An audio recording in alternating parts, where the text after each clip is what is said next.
My name is Sam Mitchell, and I've been running the Double M Ranch in the Arizona Territory for 15 years.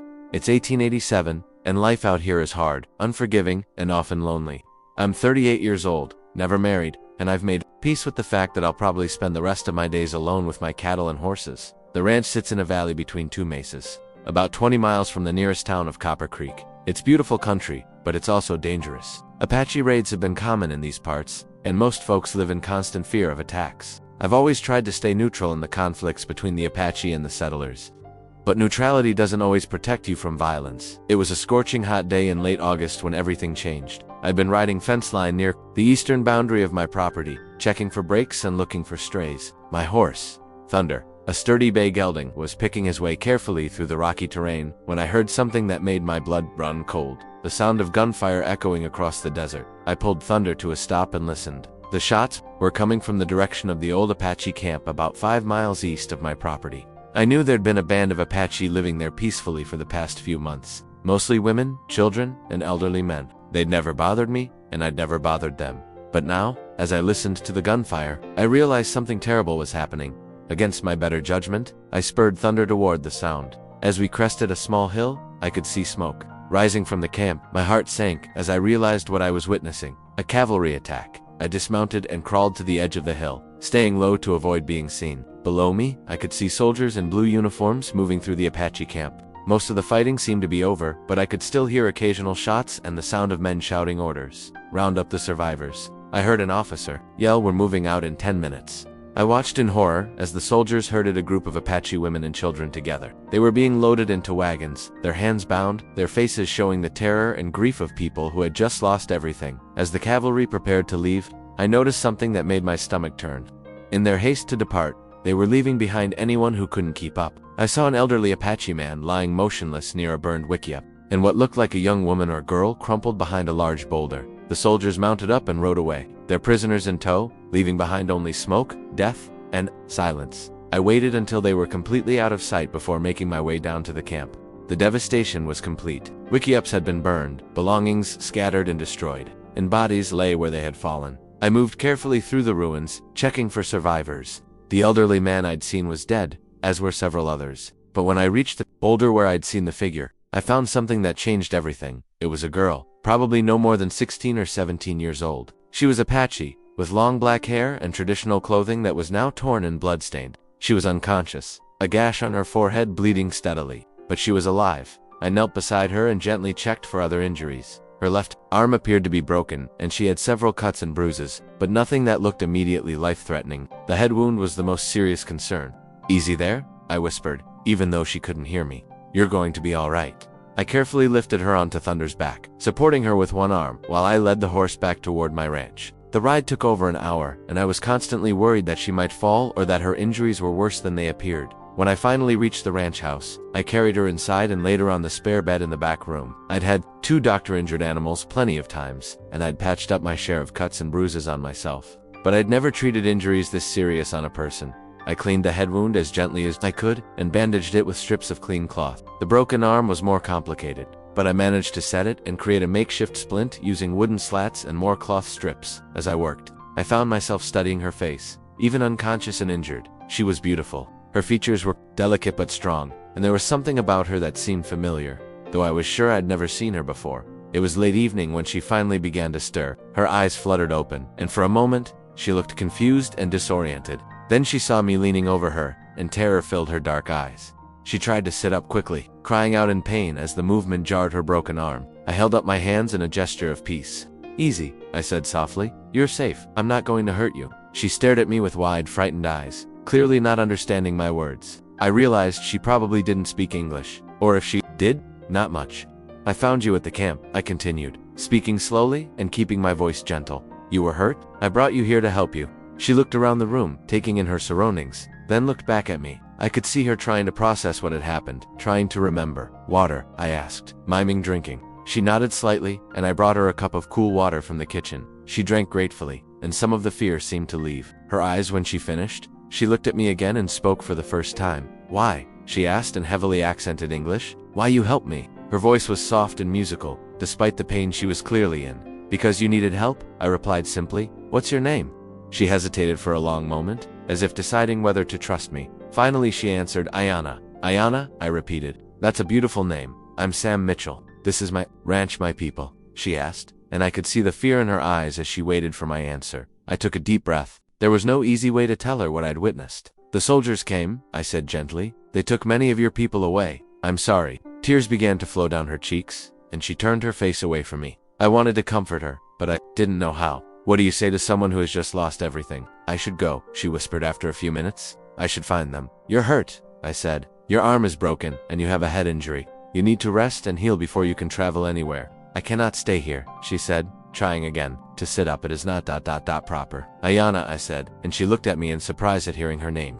You're welcome to stay here as long as you need to. I have no family, no wife. There's plenty of room, and you'll be safe. You do not understand, she said. I am Apache. You are a white man. Your people and my people are enemies. I'm not your enemy, I said firmly. I don't care about the war. Between our peoples, I care about helping someone who's hurt and has nowhere else to go. She studied my face for a long moment, as if trying to determine whether I was telling the truth. Why? She asked again. Why do you care? It was a good question, and I wasn't sure I had a good answer. Why did I care? Why had I risked my own safety to help her? Why was I offering shelter to an Apache girl when most of my neighbors would consider me a traitor for doing so? Because it's the right thing to do, I said finally. Because everyone deserves help when they're hurt and alone. Aiyana closed her eyes, and I could see her struggling with the decision. When she opened them again, there was a different look in them. Not trust, exactly, but perhaps the beginning of it. I will stay, she said quietly, until I am strong enough to find my people. Good, I said. Are you hungry? I can make some soup, she nodded, and I went to the kitchen to prepare a simple meal. As I worked, I found myself thinking about what I had gotten myself into. I was harboring an Apache girl on my ranch, and if word got out, it could mean serious trouble. The folks in Copper Creek weren't known for their tolerance, and harboring an Apache could be seen as treason. But as I looked back toward the room where Aiyana lay recovering, I knew I'd made the right choice. She was just a girl, hurt and alone, and she needed help. Everything else could be figured out later. When I brought her the soup, she ate slowly and carefully. I could see that every movement caused her pain, but she didn't complain. Sam, she said when she finished eating. It was the first time she'd used my name, and I was surprised by how good it sounded in her voice. Yes, thank you, she said simply, for helping me, for not leaving me to die. You don't need to thank me, Aiyana. I'm just glad I found you in time. She nodded and settled back against the pillows. Within minutes, she was asleep. Exhausted by her injuries and the trauma of the day, I sat in the chair beside the bed for a long time, watching her sleep and thinking about what the future might hold. I'd always been a solitary man, content with my own company and the company of my animals. But now, suddenly, I had a responsibility to another human being. More than that, I had a responsibility to a young Apache woman whose people were at war with mine. It was a situation that could get both of us killed. But as I looked at Aiyana's peaceful face in the lamplight, I knew I couldn't have done anything differently. She was under my protection now, and I would do whatever it took to keep her safe. The next morning, I awoke early as always and went about my usual chores. I fed the horses, checked on the cattle, and repaired a section of fence that had been damaged by the wind. But all the while, I was thinking about Aiyana and wondering how she was feeling. When I returned to the house around midday, I found her sitting up in bed, looking much more alert than she had the night before. How are you feeling? I asked. Better, she said. My head does not hurt so much now. That's good. Are you hungry? She nodded, and I prepared another simple meal for her. As she ate, I noticed her looking around the room with curiosity. This is your home? She asked. Yes, I built it myself about 10 years ago. It is nice, she said, and I could tell she was trying to be polite. It's not much, I admitted. Just a simple ranch house, but it's comfortable. You live here alone? Yes, always have. She looked puzzled by this. No wife, no children, no. Never found the right woman, I guess. Aiyana nodded thoughtfully. In my tribe, it is unusual for a man to live alone. Family is very important. What about your family? I asked gently. Were they, were they at the camp? Her face grew sad. My grandmother was there. She raised me after my parents died. I do not know if she survived. I'm sorry, I said. Maybe we can find out what happened to the survivors. Maybe she's all right. Maybe, Aiyana said, but I could hear the doubt in her voice. We spent the rest of the day talking, and I was surprised by how easy it was to communicate with her. Her English was better than I'd initially thought, and she seemed eager to learn more. In return, she began teaching me a few words in Apache. As the days passed, Aiyana grew stronger. Her head wound healed cleanly, and while her arm was still in a splint, she was able to move around the house. She insisted on helping with cooking and cleaning, despite my protests that she should rest. I cannot just lie in bed while you do everything, she said. It is not right. I had to admit that having her help around the house was nice. The place had never been so clean or organized, and her cooking was far better than my own simple meals. But I was also aware that our situation was temporary. Aiyana was determined to find her people, and I knew that eventually she would have to leave.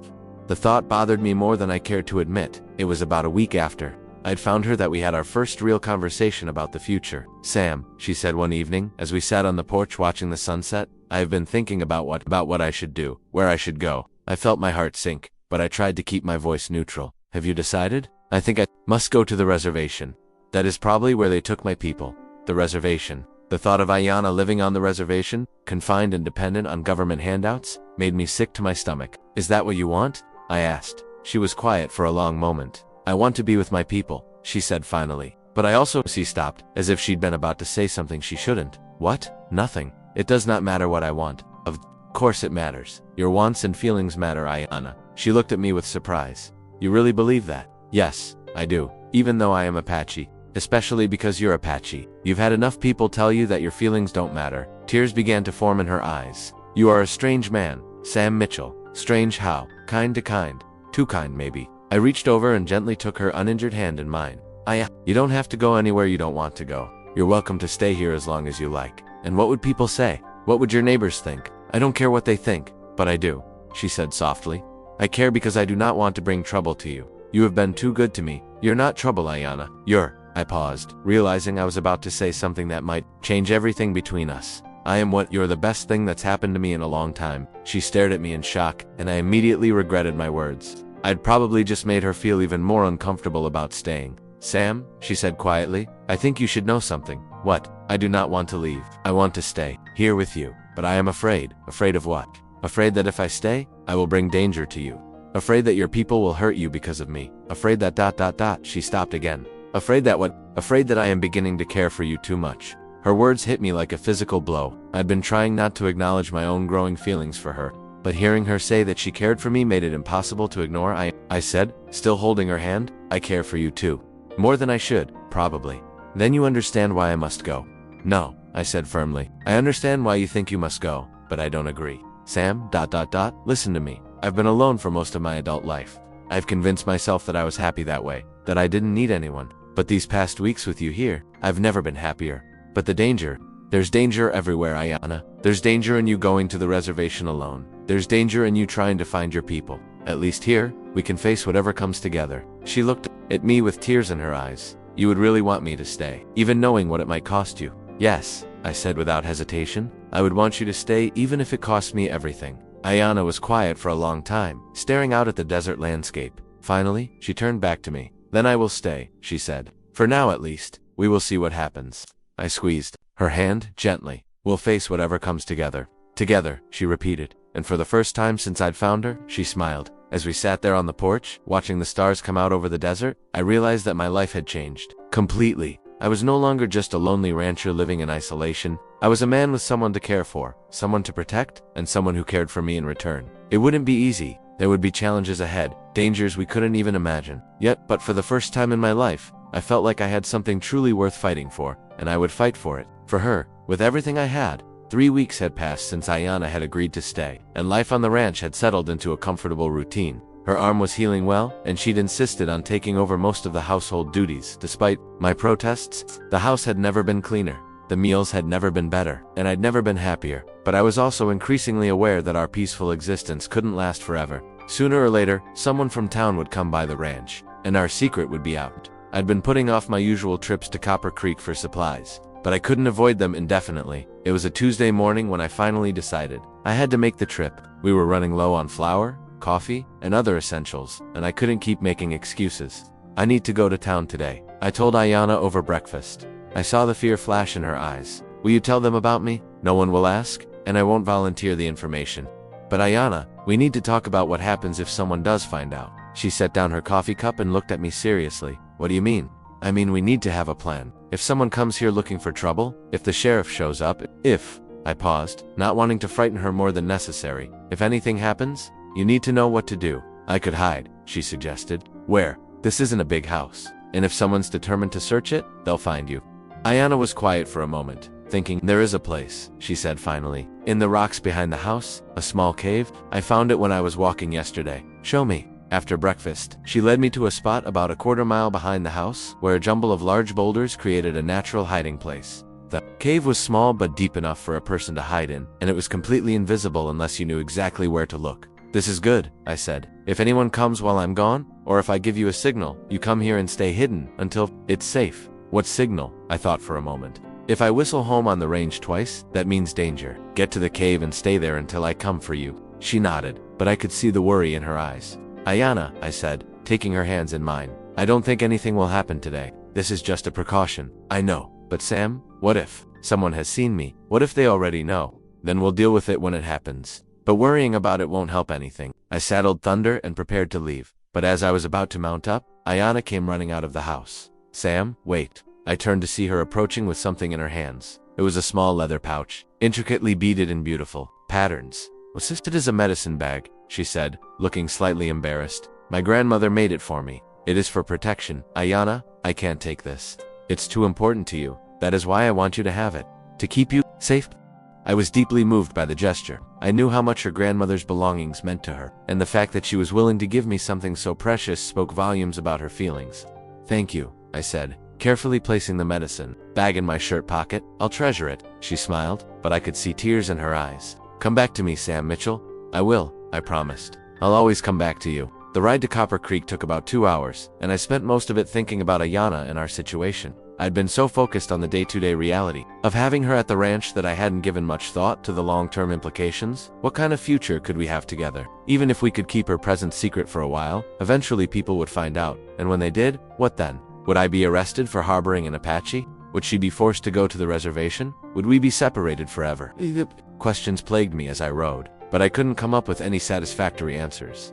Copper Creek was a small town, consisting mainly of a general store, a saloon, a church, and a few dozen houses. It wasn't much, but it was the closest thing to civilization for miles around. I tied Thunder to the hitching post in front of Morrison's general store and went inside. Old Pete Morrison was behind the counter, as always, and he greeted me with his usual friendly smile. Sam, haven't seen you in a while. How's things out at the ranch? Fine, Pete, just fine. I need to stock up on supplies. Sure thing. The usual, yes, and add some extra flour and coffee. I've been doing more cooking lately.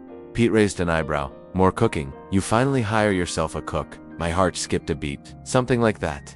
Well, good for you. A man shouldn't have to live on beans and hardtack his whole life. As Pete gathered my supplies, I tried to act casual, but I was acutely aware of every word, every glance. Was he suspicious? Did he know something? Say, Sam, Pete said, as he was wrapping up my order. You hear about that Apache raid a few weeks back? My blood ran cold. What about it? Cavalry hit a camp about 20 miles east of here, killed a bunch of them, took the rest to the reservation. Sheriff's been asking around, seeing if anyone's seen any stragglers. Stragglers? Yeah, apparently they think a few might have escaped. Young ones. Mostly, Sheriff wants to know if anyone's seen anything unusual. I forced myself to remain calm. Can't say I have. Why? Is there some kind of reward? Nah, just want to make sure they're all accounted for. You know how it is. Can't have wild Apaches running around the territory, right? I said, handing him the money for my supplies. Well, I'll keep an eye out. Appreciate it, Sam. You take care now. I loaded my supplies onto Thunder and prepared to leave, but as I was mounting up, I heard someone call my name, Sam Mitchell.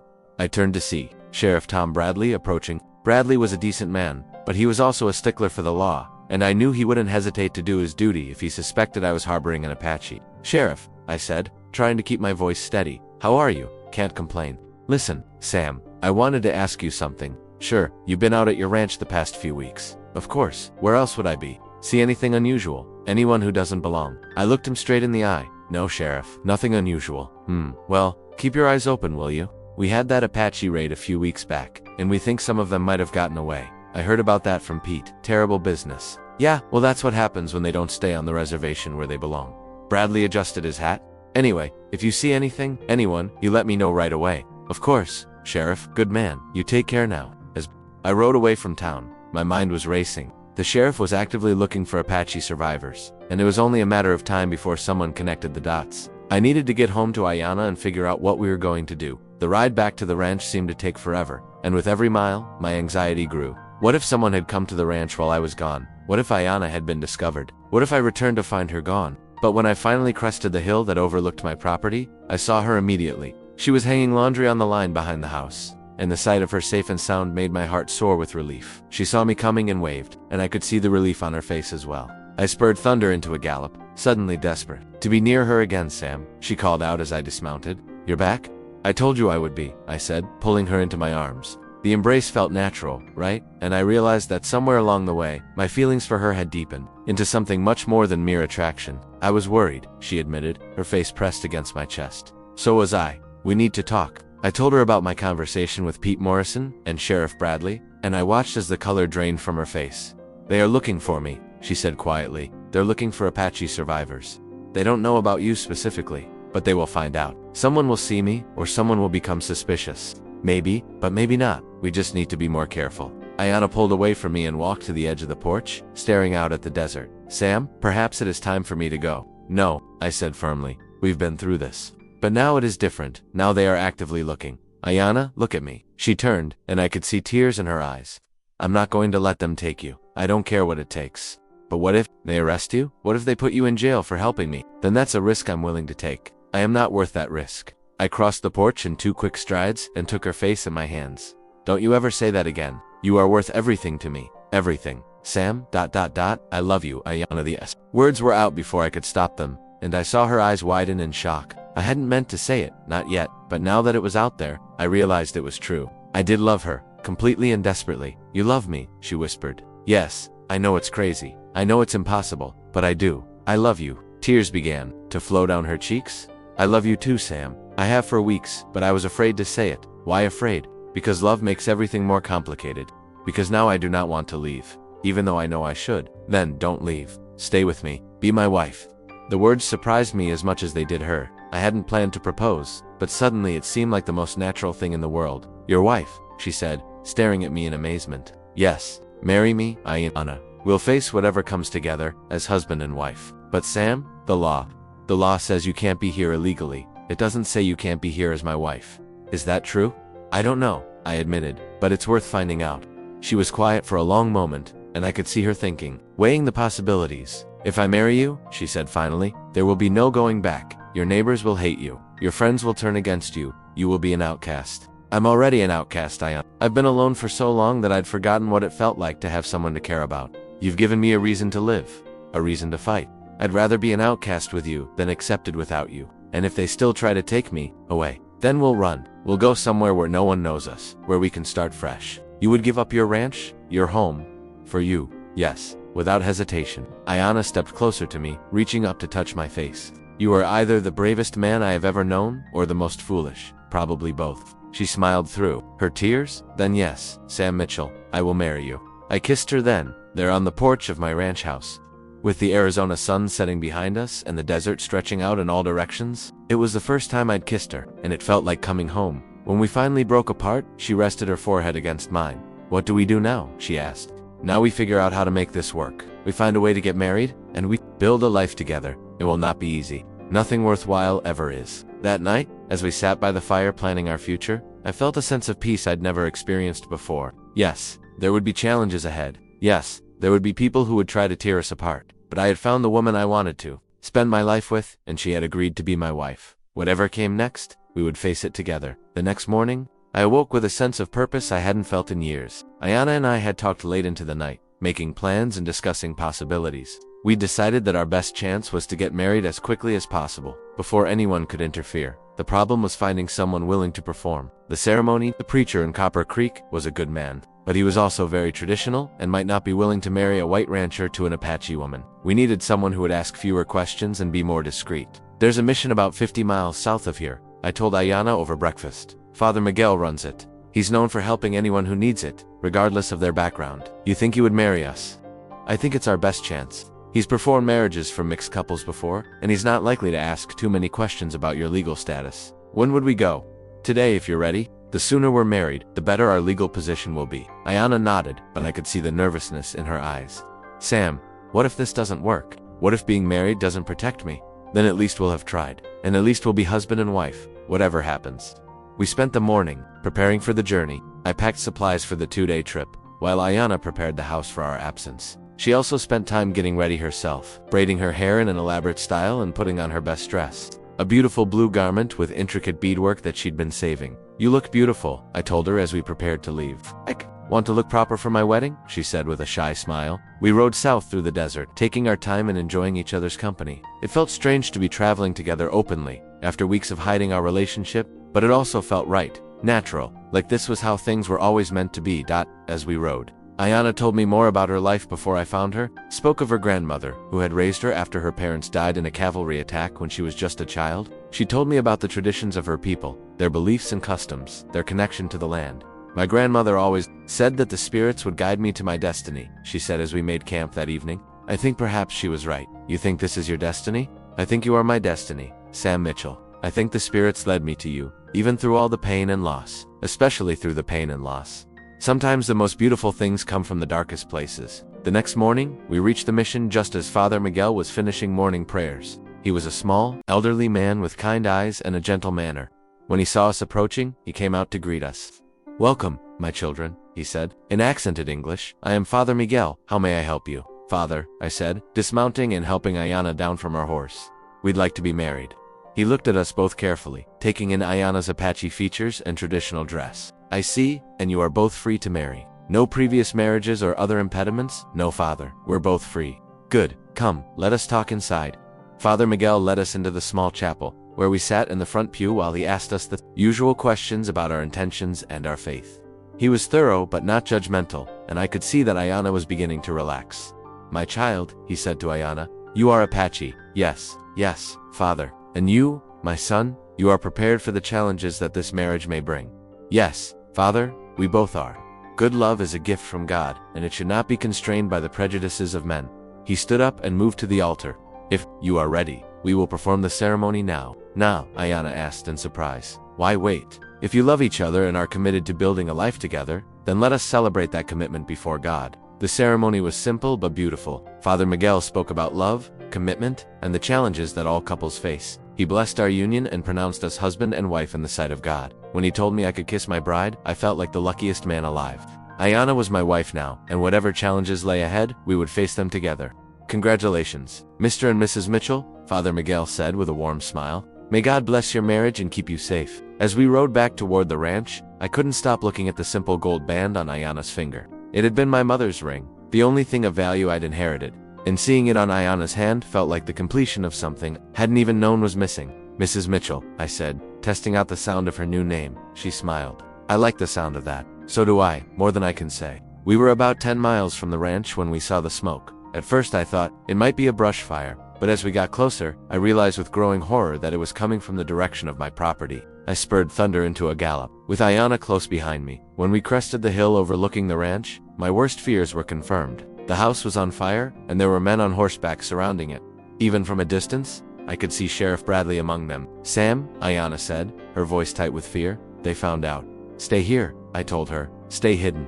"No, we face this together, remember?" I looked at her, my brave, beautiful wife, and knew she was right. We'd made our choice, and now we had to live with the consequences. Together, I agreed. We rode down the hill toward whatever fate awaited us, hand in hand, ready to face the future as husband and wife. As we approached the burning ranch, I could see at least a dozen men on horseback. Surrounding the property, Sheriff Bradley was there, along with several deputies and what looked like a group of townspeople. The house was fully engulfed in flames, and I could see that the barn had been set on fire as well. My heart broke as I watched 15 years of my life going up in smoke, but I was more concerned about what these men intended to do to Aiyana. The looks on their faces told me everything I needed to know. They hadn't come just to arrest her. They'd come for revenge. "Sam Mitchell." "Sheriff," Bradley called out as we approached.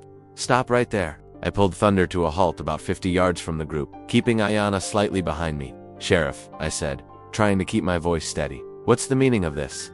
"You know damn well what the meaning is," said a voice I recognized. "As belonging to Jake Morrison, Pete's son, you've been harboring an Apache on your property. That's a serious accusation, Jake." "It's not an accusation," Sheriff Bradley said, riding closer. "It's a fact. We found evidence in your house before we burned it. Apache belongings, women's clothing that's too small for any white woman." I felt Aiyana tense behind me, but I kept my eyes on the sheriff. "And what if I have what law says I can't have a guest on my own property?" "Guest?" Jake Morrison spat. "That's what you call harboring a fugitive Apache. I call it helping someone who needed help." "Where is she?" Sam? Sheriff Bradley asked. We know she's here somewhere. I took a deep breath, knowing that the next few minutes would determine whether Aiyana and I lived or died. She's right here, Sheriff. I moved Thunder aside, revealing Aiyana on her horse behind me. A murmur went through the crowd of men, and I could see several of them reaching for their weapons. Easy, boys, Sheriff Bradley said, holding up his hand. Nobody does anything stupid. That's her, said another voice I didn't recognize. That's the Apache girl from the wanted poster. Wanted poster? I asked. Army put out a bulletin. Bradley explained they want all survivors from that raid brought in, dead or alive. Dead or alive. I felt my blood run cold. Sheriff, she's just a girl. She's never hurt anyone. She's Apache, Jake Morrison said. That's enough. No, I said firmly. It's not enough. Not anymore. I dismounted and helped Aiyana down from her horse. She stood beside me, her head held high despite the fear I knew she must be feeling. Sheriff, I said, I'd like you to meet my wife. The words hit the crowd like a physical blow. Several men cursed, others shouted in anger, and I saw more than one hand move toward a gun. Your wife? Sheriff Bradley said, his voice filled with disbelief. That's right. We were married yesterday by Father Miguel at the mission. It's all legal and proper. You married an Apache? Jake Morrison's voice was filled with disgust. You actually married one of them? I married the woman I love, I said, taking Aiyana's hand, and she's under my protection now. Protection? Another man I didn't recognize pushed his horse forward. You think marrying her protects her from justice? I think marrying her makes her a citizen, I said, hoping I was right. And citizens have rights. Sheriff Bradley was quiet for a long moment, clearly thinking through the legal implications. Sam, he said finally, even if what you say is true, even if marriage does give her some legal protection, it doesn't change the fact that you harbored a fugitive. I helped an injured girl who would have died without assistance. If that's a crime, then I'm guilty. It is a crime, Bradley said, and you're under arrest. And what about my wife? She's coming with us too. The army wants to question all survivors from that raid. No, Aiyana spoke for the first time, her voice clear and strong. I will not go quietly. You don't have a choice, girl, Jake Morrison said. I have a choice, she replied, looking directly at him. I can choose to fight. I can choose to die free rather than live as a prisoner. Aiyana, I said quietly, don't give them an excuse. They do not need an excuse, Sam. Look at their faces. They did not come here to arrest us. They came here to kill us. She was right, and I knew it. The men surrounding us weren't interested in justice or legal proceedings. They wanted blood, and they wanted revenge for years of Apache raids and attacks. Sheriff, I said, if you're going to arrest us, then do it properly. Take us to town, give us a trial, let the law decide our fate. The law. Jake Morrison laughed bitterly. The law says Indians belong on reservations, not married to white men.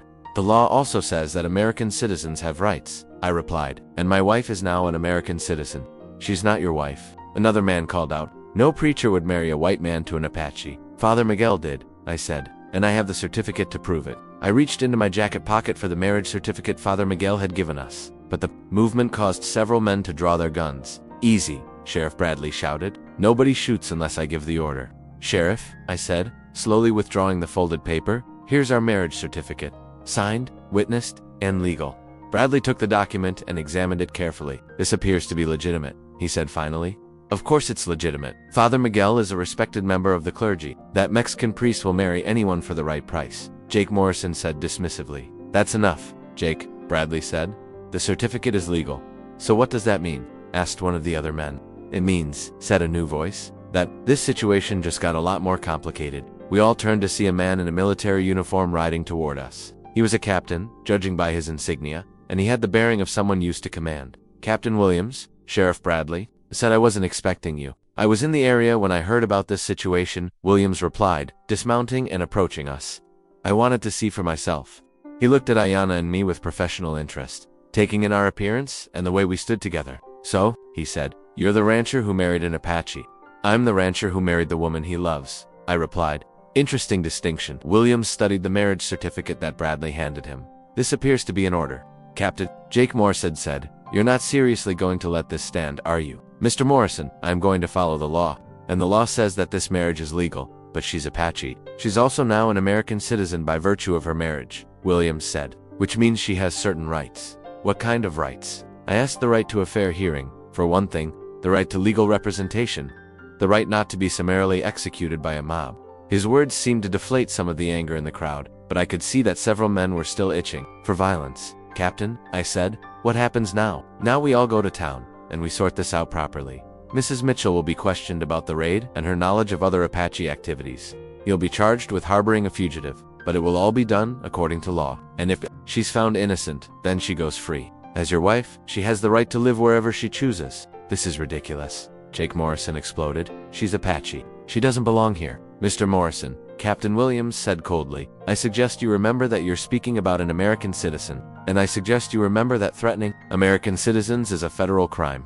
The threat was clear, and Morrison backed down, though I could see the hatred still burning in his eyes. Sheriff, Williams continued, I'm taking charge of this situation. These people will be transported to town safely and given proper legal proceedings.